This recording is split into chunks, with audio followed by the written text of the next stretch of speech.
नमस्कार दोस्तों, स्वागत है आप सभी का एक बार फिर। दोस्तों, वक्त हो चला है तमाम देश और दुनिया की सभी ताज़ा और बड़ी खबरें जानने का। जी हां दोस्तों, पहली और बड़ी खबर निकल के सामने आ रही है। आपको बता दें, सीएम योगी आदित्यनाथ ने कहा है कि जीप में तमंचा लहराने की बजाय व्हील चेयर पर कीले की तरह रेंगता दिख रहा माफिया। बताएंगे इस खबर को। अगली खबर में आपको बताएंगे, भारत में फूटेगा महंगाई बम। गेहूं से लेकर एलपीजी सिलेंडर तक की कीमतों में भारी उछाल देखा गया है। बताएंगे इस खबर को। अगली खबर में आपको बताएंगे, यूक्रेन में फंसे भारतीयों को बचाने के लिए सुप्रीम कोर्ट ने मोदी सरकार से कही ऐसी बात। दोस्तों, अगली खबर में आपको बताएंगे, भाजपा को हराने के लिए अगर जरूरत पड़ी तो सपा के साथ जाएंगे। चुनाव के अंतिम चरण में बोले आम आदमी पार्टी के संजय सिंह। बताएंगे इस खबर को। अगली खबर में आपको बताएंगे, बॉलीवुड एक्टर ने कहा है कि 6 राउंड के बाद बीजेपी साफ हो गई है, बाय बाय योगी जी। लोग करने लगे ऐसे कमेंट। दोस्तों, बताएंगे इस खबर को भी। अगली खबर में आपको बताएंगे, यूपी चुनाव परिणाम के बाद संघमित्रा को बाहर का रास्ता दिखाएगी बीजेपी। बात करेंगे इन सभी खबरों की एक एक कर विस्तार से। लेकिन दोस्तों, खबर जानने से पहले लाइक कीजिए इस वीडियो को, चैनल को सब्सक्राइब करें और पास में लगे बेल आइकन की भी दबा लें, जिससे कि देश और दुनिया की सभी बड़ी खबरें आपके पास सबसे पहले पहुंचे। दोस्तों, पहली और बड़ी खबर निकल के सामने आ रही है। आपको बता दें, सीएम योगी ने कहा है कि जीप में तमंचा लहराने की बजाय व्हील चेयर पर कीड़े की तरह रेंगता दिख रहा माफिया। बता दें, उत्तर प्रदेश में जब आखिरी चरण के सियासी रण में सियासी दलों ने पूरी ताकत झोंक दी है, वहीं रैली जनसभा के जरिए सभी राजनीतिक दल एक दूसरे पर निशाना साध रहे हैं। इसी क्रम में शुक्रवार को मुख्यमंत्री योगी आदित्यनाथ ने चंदौली के धानापुर में समाजवादी पार्टी प्रमुख अखिलेश यादव, बसपा और मुख्तार अंसारी पर जमकर हमला बोला। सीएम योगी ने मुख्तार अंसारी पर बिना नाम लिए निशाना साधते हुए कहा है कि मऊ के अंदर दंगा कराकर यादवों, पंडितों, हरिजनों, राजभरों की हत्या करने वाले व्यापारियों के घरों में आग लगाने वाला माफिया सत्ता के संरक्षण में किस तरीके दंगा फसाद सत्ता के संरक्षण में करता था। उस समय समाजवादी पार्टी की सरकार इस माफिया के सामने पूरी तरह नतमस्तक थी। आज वही माफिया खुली जीप में तमंचा लहराने की बजाय व्हील चेयर पर कीड़े की तरह रेंगता हुआ दिख रहा है। आपको बता दें, सीएम योगी ने 6 चरणों के संपन्न हुए मतदान को लेकर दावा किया कि 6 चरणों के चुनाव परिणाम ये बताते हैं कि बीजेपी का स्कोर 350 को पार कर चुका है। 10 मार्च के चुनाव परिणाम के बाद पूरे प्रदेश में अंदर केवल बीजेपी दिखाई देगी। इस बहस से सपा बसपा के बहुत सारे नेताओं ने अभी से विदेश भागने की अपनी बुकिंग शुरू कर दी है। उन्होंने भी कहा कि चुनाव प्रक्रिया प्रारंभ होने के बाद पेशेवर अपराधी अपने बिलों से बाहर निकल कर व्यवस्था फैलाने के लिए आए थे। अब उनको लगा है कि जब उनकी दाल नहीं गलने वाली, तो इसीलिए वे अभी यहाँ से भागने के लिए तैयारी कर रहे हैं। वहीं दोस्तों, अगली बड़ी खबर निकल के सामने आ रही है। आपको बता दें, भारत में फूटेगा महंगाई बम। गेहूं से लेकर एलपीजी सिलेंडर तक महंगाई कर दी गई है। आपको बता दें, यूक्रेन पर रूस के हमले के पश्चात कच्चे तेल में उबाल आ गया है। बृहस्पतिवार को अमेरिका के कारोबार के चलते कच्चे तेल के दाम 14 साल के उच्चतम स्तर पर पहुंच गया है। बता दें कि यहाँ $116.57 प्रति बैरल पहुंच गई है, जो 22 दिसंबर 2008 के पश्चात उसका उच्चतम स्तर है, जब लीमन ब्रदर्स संकट की वजह से इसमें उबाल आया था। वहीं रूस यूक्रेन संकट की वजह से कच्चा तेल ही नहीं बल्कि खाद्य तेल, खाद्यान्न तथा गैस के दामों में भारी बढ़ोतरी हुई। इसका प्रभाव भारत में अभी नजर नहीं आने लगा है और आने वाले दिनों में महंगाई अनियंत्रित हो सकती है। यूक्रेन में एक सप्ताह की लड़ाई ने ग्लोबल इकोनॉमी की चूल्हे हिलाकर रख दी हैं। पश्चिमी देशों के प्रतिबंध से रूस अलग अलग पड़ा हुआ है। उसकी करेंसी तथा फाइनेंसी इंडस्ट्री पूरी तरीके से प्रभावित हुई तथा एनर्जी तथा खाद्यान्नों के दाम आसमान पर पहुंच गए हैं। वहीं वर्ल्ड बैंक के अनुसार 1.5 लाख करोड़ डॉलर के साथ रूस दुनिया की 11वीं सबसे बड़ी इकोनॉमी है। रूस के पास तेल और गैस का काफी बड़ा भंडार है। ये कारण है कि रूस से सप्लाई बाधित होने की आशंका के चलते कच्चे तेल में बढ़ोतरी आई। आपको बता दें, रूस में यूक्रेन के बीच जारी तनाव के बीच कच्चे तेल के दाम रिकॉर्ड ऊंचाई पर पहुंच गए हैं। यूक्रेन में लड़ाई आरंभ होने के पश्चात कच्चे तेल के दामों में 20% तेजी आई है। यूरोप में नेचुरल गैस की कीमत रिकॉर्ड स्तर पर पहुंच गई है। ये एक रिपोर्ट के अनुसार एशिया में इसका सबसे अधिक प्रभाव भारत पर पड़ सकता है। भारत अपनी आवश्यकता का 80% कच्चा तेल आयात करता है। आपको बता दें, कच्चे तेल के दाम बढ़ने से सीमेंट, एयरलाइंस, पेंट बनाने वाली कंपनियों, एमएफसी तथा ऑटो सेक्टर प्रभावित होंगे।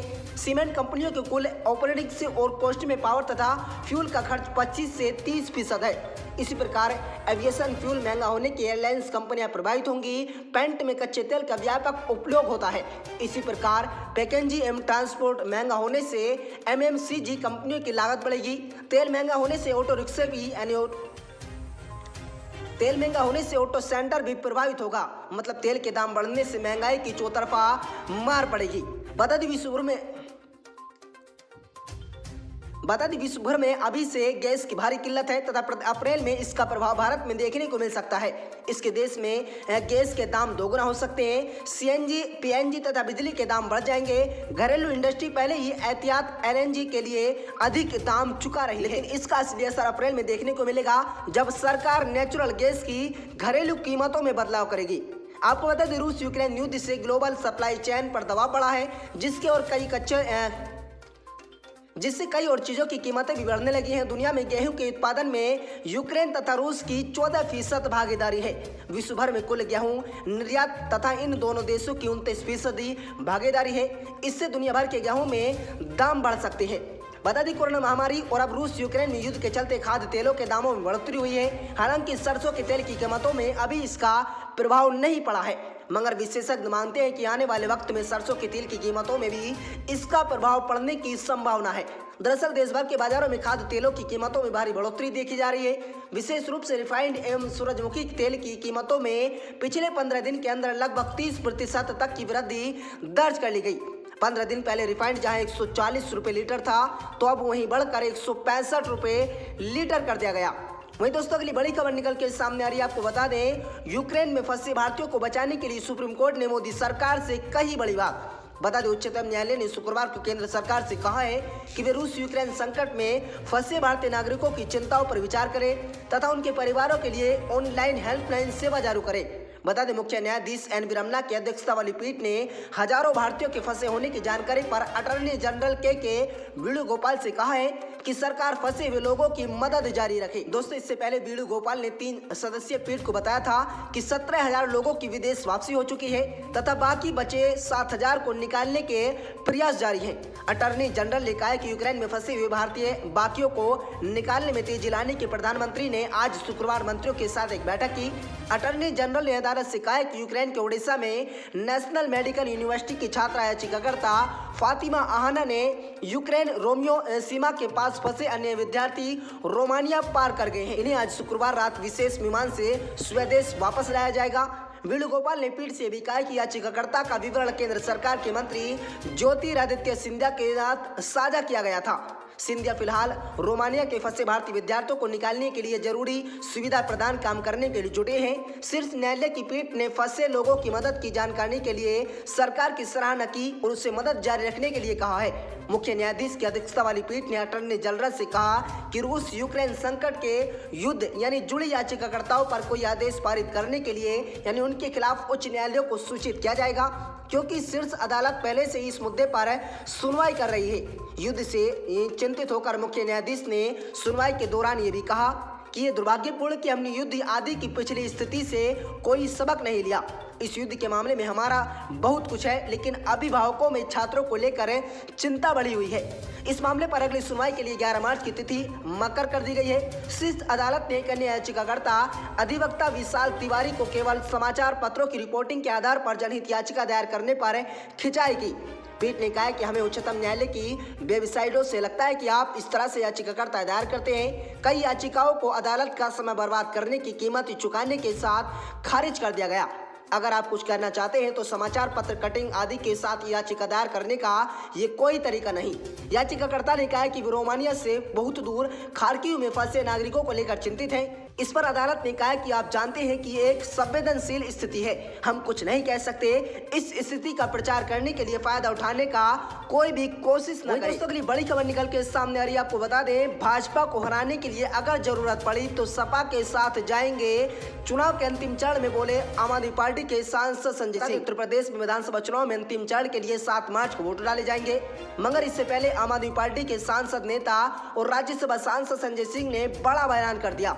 संजय सिंह ने कहा कि यदि भाजपा को बाहर रखने के लिए आम आदमी पार्टी की आवश्यकता पड़ी तो वे सपा के गठजोड़ कर सकते हैं। संजय सिंह ने कहा कि यदि यूपी में चुनाव परिणामों के बाद हमें भाजपा को रोकने के लिए सपा के साथ जाने की जरूरत पड़ती है तो हम सपा के साथ हाथ मिलाने के लिए तैयार हैं। आम आदमी पार्टी नेता ने कहा है कि पंजाब में हमारी सरकार बन रही है उत्तराखंड और गोवा में भी सकारात्मकता नतीजे आएंगे। आम आदमी पार्टी की सियासत लोगों तक पहुंच रही है। ये धारा के विपरीत काम है, लेकिन जो किया जाएगा।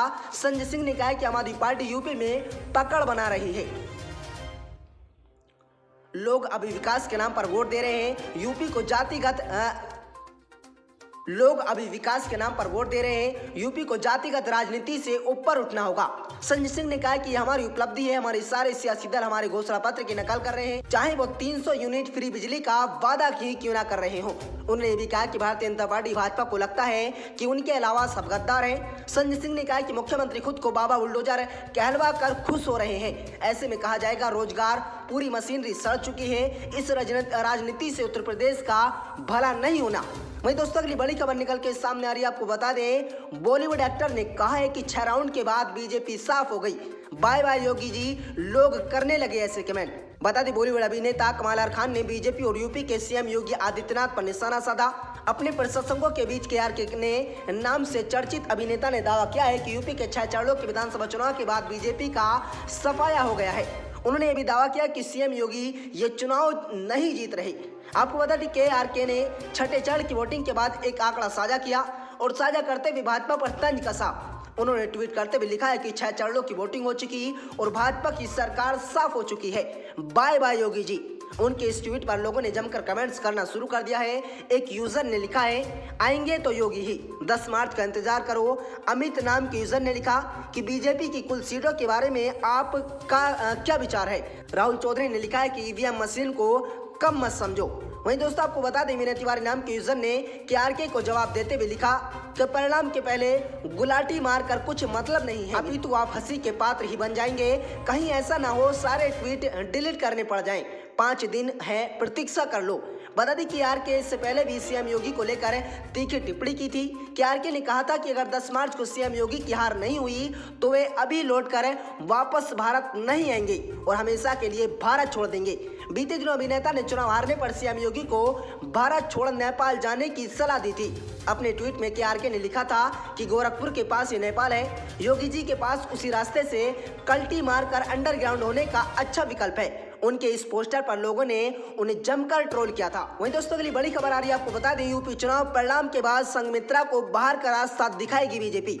बता दें, उत्तर प्रदेश विधानसभा चुनाव में 6ठे चरण का मतदान समाप्त हो गया है। वहीं 6ठे चरण में बीजेपी की मुश्किलें सांसद संघमित्रा ने अपने पिता स्वामी प्रसाद मौर्य के काफिले पर हुए हमले के बाद बीजेपी को निशाने पर ले लिया है।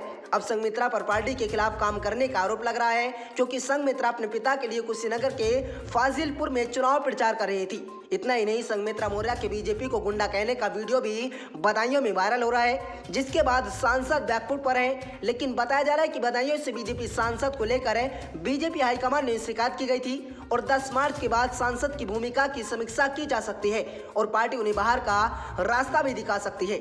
संघमित्रा मौर्य समाजवादी पार्टी की नेता स्वामी प्रसाद मौर्य की बेटी हैं और वर्तमान में भाजपा सांसद हैं, जबकि उनके पिता कुछ दिन पहले बीजेपी छोड़कर समाजवादी पार्टी में शामिल हो गए थे। वहीं 2019 के लोकसभा चुनाव में तत्कालीन सपा सांसद धर्मेंद्र यादव संघमित्रा से हार गए थे, जबकि इससे पहले संघमित्रा की कोई राजनीतिक पहचान नहीं थी और उनके पिता स्वामी प्रसाद मौर्य भाजपा राज्य सरकार में कैबिनेट मंत्री और बदायूं के प्रभारी मौर्य साक्य बरादरी के वोटों के साथ स्वामी प्रसाद मौर्य के कारण संघमित्रा को भाजपा का टिकट मिला और ये चुनाव जीतने में सफल रही। वहीं एक बार फिर से पार्टी के आधिकारिक उम्मीदवार के खिलाफ प्रचार करने को लेकर चर्चा में है। कुशीनगर से भाजपा सांसद फाजिलपुर जनता में लाठियां लेकर सड़क पर उतर गए हैं और वे भाजपा के लोगों को गुंडा बता रही हैं। हालांकि NCR डिजिटल वीडियो की पुष्टि नहीं करता, लेकिन ये वीडियो सोशल मीडिया पर शेयर किया जा रहा है। वीडियो में सांसद बीजेपी प्रत्याशी को हराने के लिए अपने पिता को जिताने की अपील करते नजर आ रहे हैं। वे महिलाओं से स्वामी प्रसाद मौर्य को जिताने की अपील कर रही हैं। माना जा रहा है कि 10 मार्च के बाद पार्टी संघमित्रा के खिलाफ कार्रवाई कर सकती है, क्योंकि संघमित्रा की वजह से बीजेपी ऐसा स्थिति में है। वे स्थानीय भाजपा नेताओं ने इसकी शिकायत पार्टी हाईकमान से कर दी है। वहीं पार्टी ने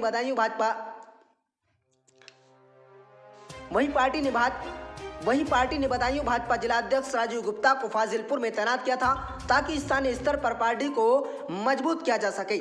यूपी के प्रमुख ओबीसी नेता स्वामी प्रसाद मौर्य शुक्रवार को योगी आदित्यनाथ सरकार से मंत्री पद से इस्तीफा देने के बाद अखिलेश यादव के नेतृत्व वाली समाजवादी पार्टी सपा में शामिल हो गए। वहीं बदायूं से भाजपा सांसद उनकी बेटी संघमित्रा मौर्य की राजनीति तथा उनकी यात्रा अधिक चुनौतीपूर्ण हो गई। मौर्य यूपी के पहले मंत्री के रूप में उभरने के बाद सुर्खियों में रहे हैं। उन्होंने सत्तारूढ़ भाजपा के खिलाफ विद्रोह का झंडा बुलंद कर दिया था। अपने बेटे उत्कृष्ट के साथ सपा में शामिल हुए। उन्होंने आगामी यूपी विधानसभा चुनाव में भगवा पार्टी को बाहर करने के लिए काम करने की कसम खाई है। अपने पिता और भाई दोनों के बीजेपी छोड़ने के बाद 37 वर्षीय संघमित्रा अब यूपी की राजनीति में कुछ राजनीति उथल पुथल का सामना करने के लिए तैयार हैं। हालांकि उन्होंने भाजपा सांसद के रूप में बने रहने का फैसला किया है। अपने पिता के नक्श कदम पर चलते हुए संघमित्रा ने कई साल पहले MBBS डॉक्टर के रूप में अपना पेशेवर करियर छोड़कर राजनीति में प्रवेश किया था। वे शुरुआत में अपने पिता और भाई के साथ बसपा में थी। 2014 के लोकसभा चुनाव में संघमित्रा ने मैनपुरी निर्वाचन क्षेत्र में सपा संस्थापक मुलायम सिंह यादव के खिलाफ बसपा के टिकट पर चुनाव लड़ा था और चुनाव हार गई थी। संघमित्रा ने पारंपरिक सीट से बजाय सपा के गण बदायूं से भाजपा उम्मीदवार के रूप में चुनाव लड़ा और अखिलेश यादव के चचेरे भाई धर्मेंद्र यादव को हराकर सीट जीती। पिछले साल संसद के मानसून सत्र के दौरान संघमित्रा ने जाति आधिकारिक जनगणना की मांग उठाकर सत्ताधारी भाजपा को हाशिए पर धकेल दिया था। स्वामी प्रसाद मौर्य और उत्कृष्ट मौर्य के भाजपा से अलग होने की मद्देनजर संघमित्रा ने स्वीकार किया और उनके लिए आगे की राह कठिन होगी, क्योंकि अब उन्हें बीजेपी में बने रहना इतना आसान नहीं होगा। आपकी क्या राय इन सभी खबरों को जानकर आप अपनी राय कमेंट बॉक्स में जरूर दें और आपको वीडियो अच्छी लगे तो इस वीडियो को लाइक और शेयर करें। मिलते हैं।